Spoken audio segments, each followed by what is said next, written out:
Bonjour tout le monde, bienvenue dans cette Rétrosport sur NRTV. Cette semaine, on vous parle tout d'abord basket, puisque le bébé Seignon s'est qualifié pour la demi-finale de la Coupe Suisse. On fait le point en plateau avec le coach Alain Attala et le joueur Malay Ndoye. Ensuite, on vous parle football, puisque le FC Stagnonnais a pu reprendre les entraînements et quelques matchs amicaux et prépare actuellement la Promotion League. Finalement, on reçoit le jeune pilote de 13 ans, originaire de Nyon, Gaspard Le Gallais-Fray, qui nous parle de son sport, le karting. Je vous souhaite une bonne émission à toutes et à tous.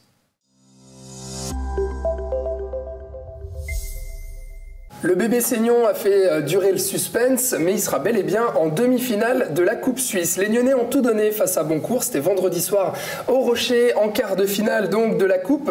Ils se sont finalement imposés in extremis en fin de prolongation. Le score est de 97 à 95. Retour sur ce match cardiaque avec l'entraîneur Alain Attala. Bonjour Alain. Bonjour. Et avec le joueur Malay Ndoye. Salut Malay. Salut. Alain, je l'ai dit, match cardiaque effectivement, hein. Ah oui, c'était un scénario improbable à la fin. On est mené de 17 points à 4 minutes et demie à 82-65 et on égalise 82-82, ce qui veut dire qu'ils n'ont pas scoré un point les dernières 4 minutes et demie. Bon, on a eu de la chance, mais on a provoqué la chance. Il y avait des risques à prendre, on les a pris, sachant que ça pouvait tourner mal ou pas. Eh bien, tant mieux pour nous que, oui, on a provoqué la chance et on a joué... On a pris nos chances, disons, et on a pris des risques qui ont été fructifs à la fin. Quelques coups de sueur pour vous sur le banc. Ah oui, vous avez tenu. Ça, on dit après le match, mais quand c'est sur le show même, on se focalise sur les choses où on doit se focaliser. Il y a pas trop, on essaie de ne pas trop d'émotions, sinon les décisions ne sont pas assez lucides. Mais après le match, oui, c'est le grand ouf, le soulagement après, c'est là où tout pèse. Mais sur le moment même, on reste assez concentré sur ce qu'on doit faire. C'est ça. Malay, on le voit à l'instant sur les images, vous meniez pendant quasiment plus de 30 minutes de match, donc au moins jusqu'à la première mi-temps, et un match avec énormément de rebondissements, puisque après c'est Boncourt qui repasse devant. Comment ça s'est passé ? C'est vrai qu'on a fait une très bonne première mi-temps, on est bien entré dans le match, on a respecté les consignes, donc on a quand même joué là où ça faisait mal, c'est à l'intérieur. On a vu Amir, il les a beaucoup dominés. Et c'était le plan de jeu, il fallait continuer, mais je pense que sur le troisième, on n'est pas très bien rentré au retour des vestiaires. On a peut-être déjoué, et peut-être c'est de notre faute parce qu'on était devant, mais on les a laissés prendre le match petit à petit jusqu'à ce qu'ils prennent 15 ou 17 points d'avance. Mais on sait que c'est un match de coupe, c'est sur un match décisif, donc on s'est dit, bon, on va essayer de revenir petit à petit. L'entrée de Titouan qui met un 3 points, qui nous donne de l'espoir et on voit le score qui diminue petit à petit. Donc au fur et à mesure qu'on y avance, on dit bon, il y a une possibilité. Et là, on fait le stop qu'il faut, on marque et à 2-3 minutes, le match est serré. Donc on se dit bon, on est à domicile. On se donne à fond et on va chercher la victoire. Au moment où Boncourt revient avec 17 points d'avance dans ce troisième quart-temps, à ce moment-là, vous vous dites c'est foutu? Non. Personnellement, avec Amir et les autres, on s'est dit on va continuer. Même Alain ne va pas nous laisser, même si on perdait 30 points, il ne va jamais nous laisser faire le match mentalement. Donc on était resté dans le match mentalement, mais il fallait un déclic. Et je pense que Titouan nous a donné ce déclic. Quand il est rentré, il a mis 2 ou 3 points qui nous a donné une balance. On était à moins 10 parce que basket moins 10, quand même, c'est toujours... En 2 minutes, tu peux revenir. Oui. Et ce qu'on a fait, c'était improbable de revenir à 17 points en 4 minutes. Mais comme on a dit, ce match de coupe, c'est un match décisif. Il faut se donner les chances et on s'est donné les chances quand même pour le faire. C'est passé, du coup, Alain Attala. C'est allé quand même jusqu'aux prolongations. Et puis vraiment, cet écart de 2 points qui fait la différence et qui vous permet de l'emporter. Comment vous êtes allé chercher les ressources à ce moment-là où justement, il y a eu un retournement de situation en deuxième mi-temps. Vous vous êtes dit, bon, là, on perd à nouveau de 17 points, il va falloir remonter. Qu'est-ce que vous êtes allé chercher pour que vos joueurs repassent devant? Le changement de momentum. Donc c'était, comme Malay vient de dire, le déclic de Titouan qui met ses 6 points rapides. Et puis il fallait changer, casser le rythme. On a changé de défense, on a fait une box and one, on a pressé, ça les a gênés un peu. Et puis honnêtement aussi, ils font des pertes de balles et nous, on était assez bons à punir ces erreurs qu'ils ont commises. C'est un match où nous, on doit, les dernières 4 minutes, on était dans un trou, on devait sortir. Et la première chose pour sortir du trou, c'était d'arrêter de creuser, donc d'arrêter de faire des creusets dans le sens de, quand eux, ils ont pris cette avance, c'était balle perdue de notre côté, rebond offensif, donc on a limité les dégâts. Et puis, de nouveau, on a provoqué la chance et ça a payé. Vous saviez que ça allait être dur de battre Boncourt. On sait que c'est une équipe qui est très forte aussi en championnat en ce moment, que vous alliez avoir donc quelques difficultés. Mais justement, vous vous êtes dit, il y avait peut-être une pression de cette Coupe Suisse, des quarts de finale. Malay, est-ce que tu as senti justement une ambiance différente au niveau du groupe, de se dire, ce match-là, il ne faut pas qu'on le laisse passer? Non, c'est vrai que c'est une très belle opportunité parce que jouer une demi-finale de Coupe n'était pas donné. On se rappelle, il y a des équipes quand même qui étaient mieux classées que nous, qui sont éliminées déjà. Pour nous, à domicile, recevoir Boncourt, on sait que c'est une équipe quand même qu'on peut battre parce qu'on a les moyens de les battre. Et ils ont fait un très bon match contre Genève. Donc ils étaient confiants en venant ici. Même, je me rappelle, on nous a dit, ils avaient dit dans un article qu'ils se voyaient déjà en demi-finale contre Genève. Pour eux, c'était fait, quoi. Voilà, donc nous aussi, c'est quelque chose aussi, on a quand même de la fierté. En venant au match, on s'est dit, bon, ils ne vont pas juste venir faire le match et aller jouer contre Genève. Il fallait les challenger, quoi. Bien sûr. Et donc, nous, on s'était dit, nous aussi, on veut jouer la demi-finale. Et voilà, on l'a montré, même si on a eu des hauts et des bas, au final, c'est nous qui gagnons. Alors, du coup, Malay mentionne Genève. Genève sera donc l'adversaire de ces demi-finales de la Coupe Suisse. Ça semble compliqué quand même, il faut être réaliste, puisque Genève est l'équipe numéro 1. Et puis là, d'ailleurs, dimanche soir, qui a remporté le titre de champion de SB League, ça paraît compliqué, Alain Attala? Oui, bien sûr, il faut être réaliste. Bon, ils sont archi favoris.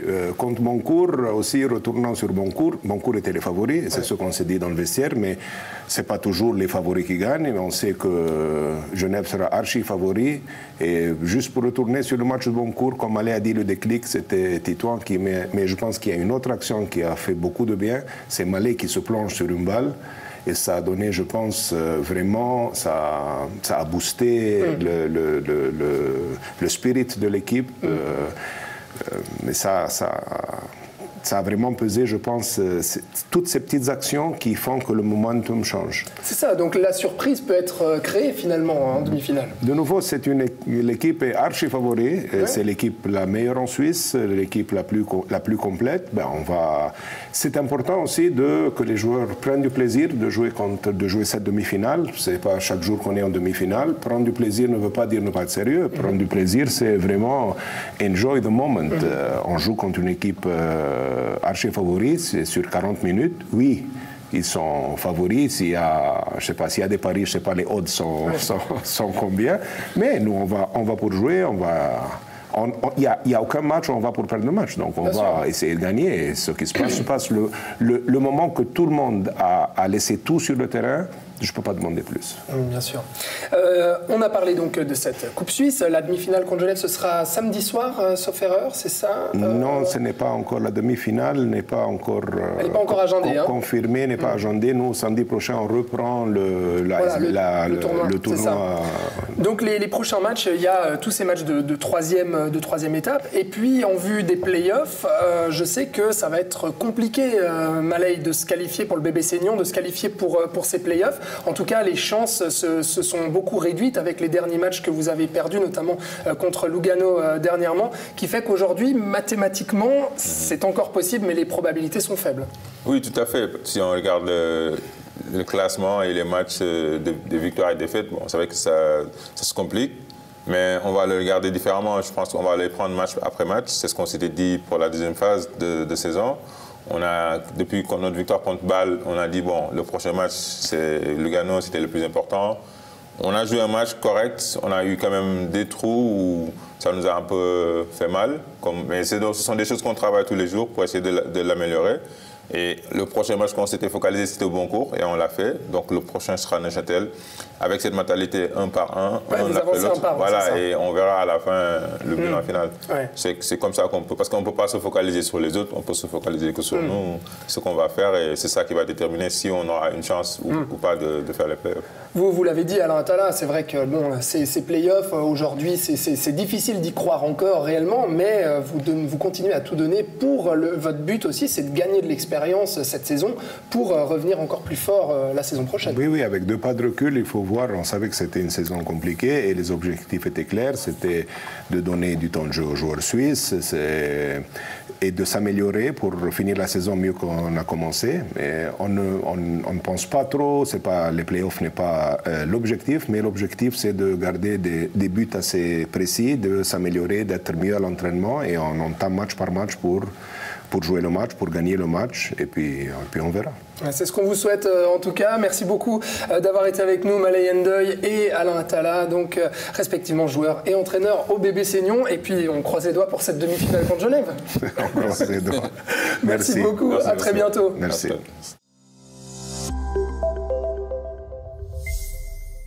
Ça y est, après plus de 4 mois à ne pas pouvoir toucher le ballon, les footballeurs semi-pro de Promotion League et de Premier League peuvent enfin retrouver les pelouses depuis le 1er mars dernier. Au FC Stade Nyonnais, les entraînements ont repris, tout comme quelques matchs. Samedi dernier, les jaunes et noirs ont repris avec un bon match nul à Colovray, 1-1 contre les Bernois de Brighton Reign en match amical avant de débuter prochainement la compétition de Promotion League. Bonjour Anthony Breza. Bonjour. Vous êtes entraîneur au Stade Nyonnais et bonjour Domingos Ribeiro. Bonjour. Vous êtes assistant donc au Stade Nyonnais. Anthony, première question, c'est un soulagement j'imagine de reprendre? Oui, vraiment pour les joueurs, pour le staff, pour le club, pour toutes les premières ligues promotion. Ça faisait 4 mois qu'on était à la maison. Les programmes individuels c'est bien, mais à la fin les joueurs ils n'en pouvaient plus. Et c'était important de retrouver un petit peu cette chaleur humaine, cette relation qu'on a avec nos joueurs. Et la première semaine, on a repris à 15, par 2 groupes de 15, parce qu'on ne pouvait pas faire les contacts et les duels. Et depuis lundi dernier, on est à 100% avec les duels. Donc ça revient presque à la normale, c'est ça? Là, on est à la normale. Ouais. Et puis on a commencé les matchs amicaux, comme vous avez dit, contre Brighton Reign. Voilà. Avant la Promotion League, on va en parler. Domingos Ribeiro, dans quel état d'esprit sont les joueurs? J'imagine qu'ils sont tous contents de reprendre. Est-ce qu'on sent la niaque, justement? Oui, il y en avait, surtout qu'on a fait une opposition en interne pour préparer un peu le match de Brighton Reign mercredi. Et on voyait qu'il y avait un peu les fourmis dans les jambes, mais il faut faire attention aussi. Ça fait quand même 4 mois, c'est une situation spéciale pour les joueurs, parce que d'habitude, la pause est plus courte que ça. Donc il faut faire attention qu'il n'y ait pas trop de blessures, mais on sent les joueurs quand même contents et soulagés de reprendre la compétition. Alors on va clarifier juste une chose, c'est que donc c'est l'association suisse de football qui vous a déclaré semi-pro, ce qui vous permet donc de reprendre en fait les entraînements. Comment ça se passe justement avant? Le FC Stade Nyonnais n'était pas considéré comme une ligue semi-pro, et aujourd'hui oui, et ça lui permet de reprendre les entraînements et les matchs. Avec beaucoup d'humilité, on essaye d'être le plus professionnel possible. On est revenu, le manager général et le club avaient investi dans des tests, déjà pour être tranquille, que tout le monde puisse revenir dans les vestiaires. Après, on a les masques qu'on n'avait pas peut-être auparavant. Et voilà, après, on fait 5 entraînements par semaine, qui est une charge importante pour des semi-professionnels, où on met beaucoup d'intensité.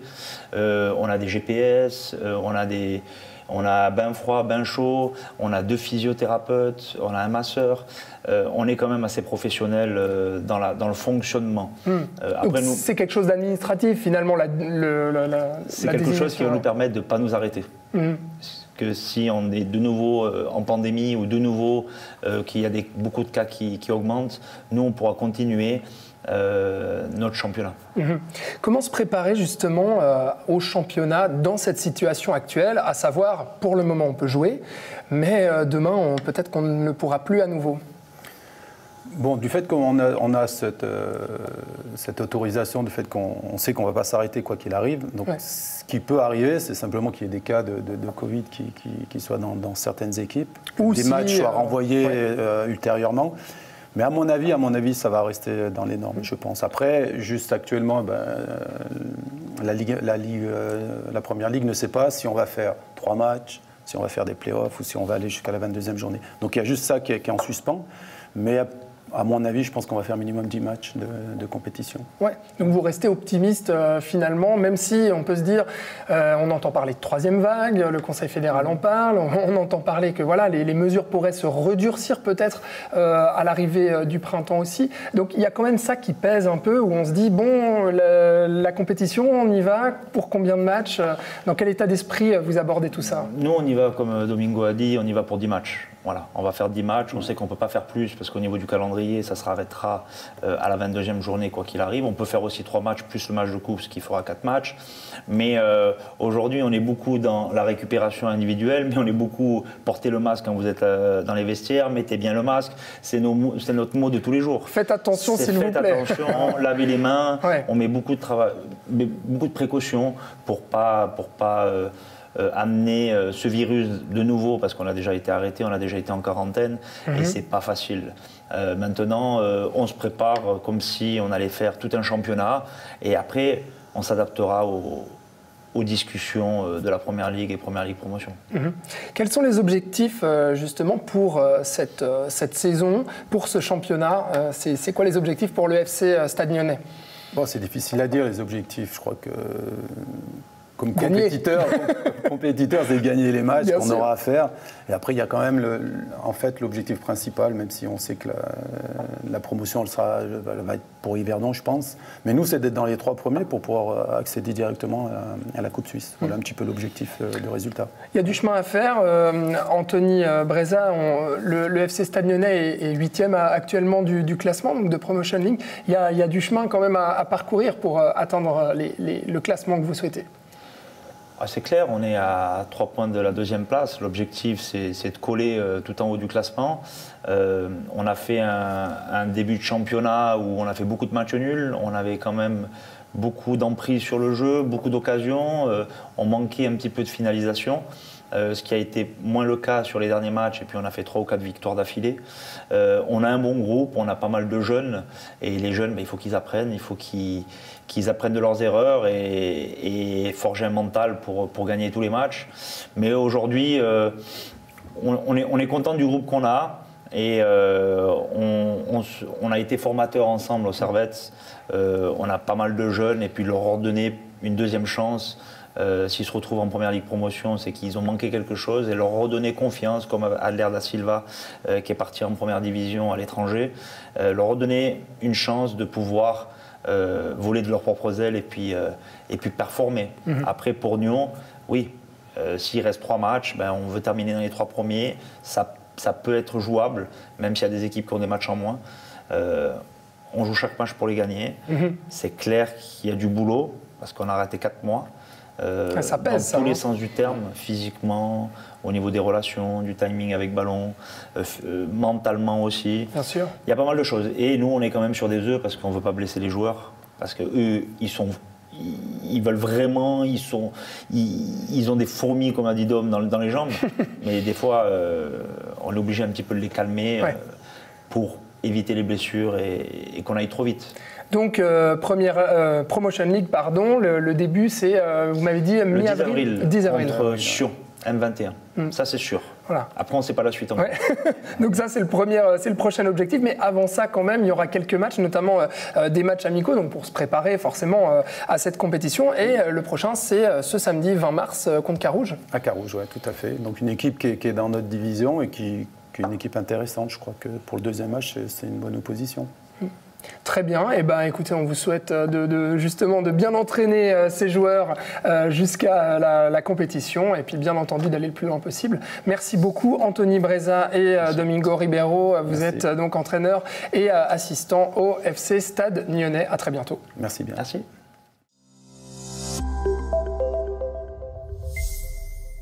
Il a pour ambition de disputer cette année 3 championnats, dont les championnats suisses en junior. Le pilote Gaspard Le Gallifret est avec nous sur NRTV. Salut Gaspard. Bonjour. Gaspard, dis-nous tout, pourquoi tu as choisi le karting? Alors, une fois, mon grand-père m'a amené au karting dès que j'avais 13 ans. 9 ans, pardon. Ouais. Et puis, depuis tout petit, depuis 6 ans, mon grand-père m'avait montré le premier Grand Prix. Et j'ai direct adoré. J'ai commencé à regarder tous les Grands Prix. C'est quoi que tu as aimé justement Cette adrénaline, en fait, dès que tu montes dans le karting, et que tu as cette sensation de vitesse, cette sensation de dépassement, dès que tu dépasses le départ, l'adrénaline qui te vient, qui te monte au corps. Et j'ai adoré, et puis j'ai direct demandé à ma mère si je pouvais faire du karting de compétition. Elle a refusé. Mais un jour, en sortant de l'école, j'ai appelé Ken Alleman, le directeur de chez Spirit. D'accord. Et puis je lui ai dit... Donc le club où tu es en ce moment. Ouais. Et je lui ai dit, moi je fais du karting de location et puis j'adore ça et je voudrais monter au niveau supérieur. Il m'a demandé si je voulais venir faire des tests à Levier. Ouais.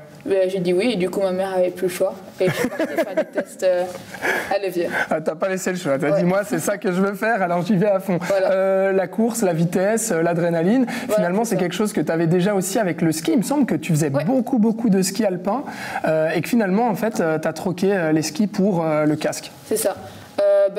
J'avais pas beaucoup de temps pour faire du karting vu que je faisais beaucoup de ski.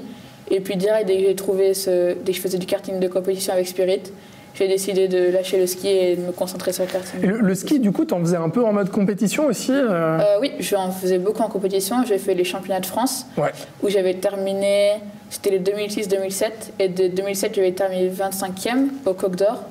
Au Coq d'Or. Et puis l'Étoile d'Or aussi.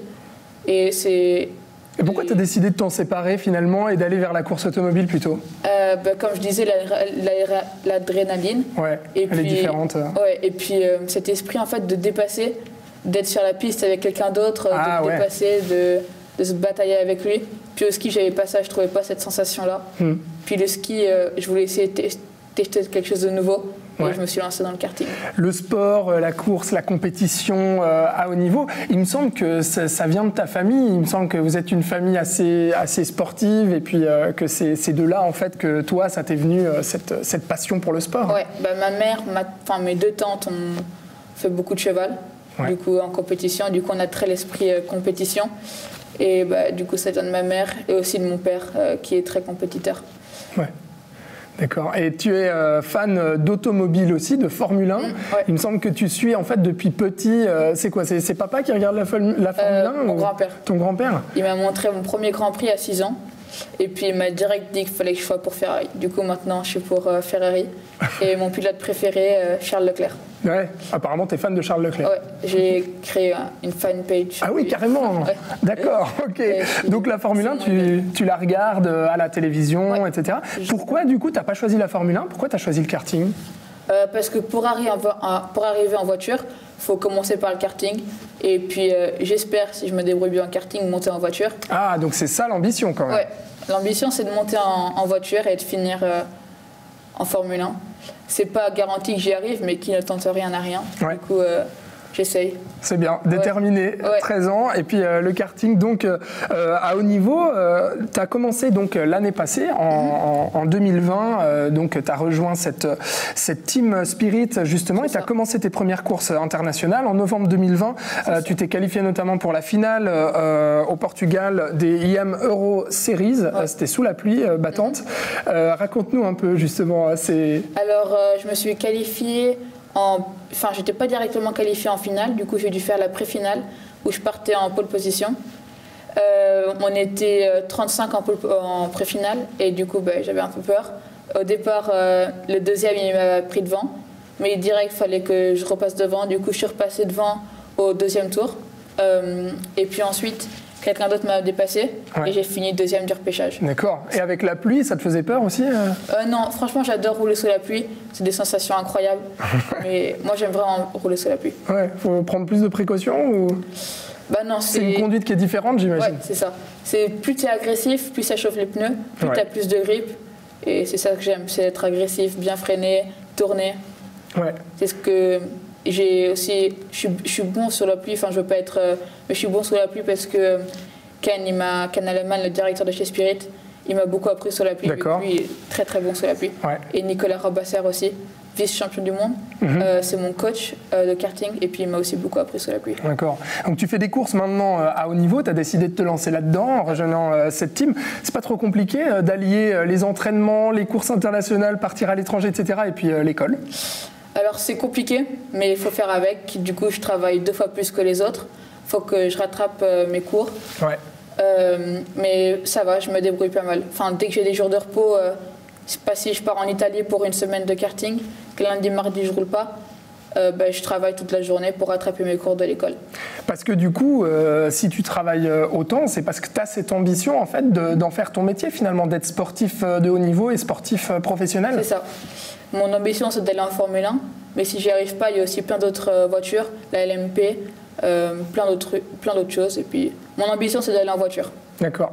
Et toi, c'est une évidence justement de faire ça de manière professionnelle. À quel moment dans ta tête tu t'es dit, bon bah en fait, mon futur métier, c'est ça?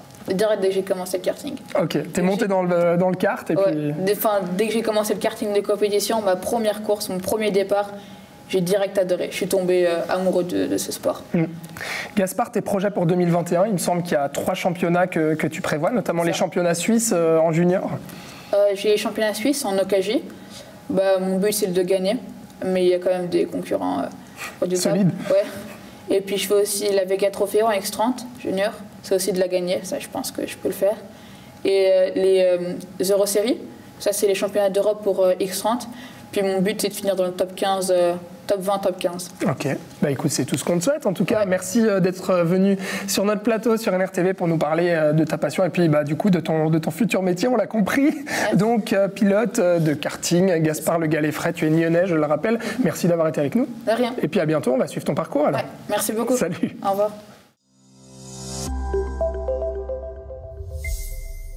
Merci à tous d'avoir regardé ce programme, j'espère que ça vous a plu. Je vous souhaite un excellent week-end et je vous dis à la semaine prochaine pour plus de sport sur NRTV.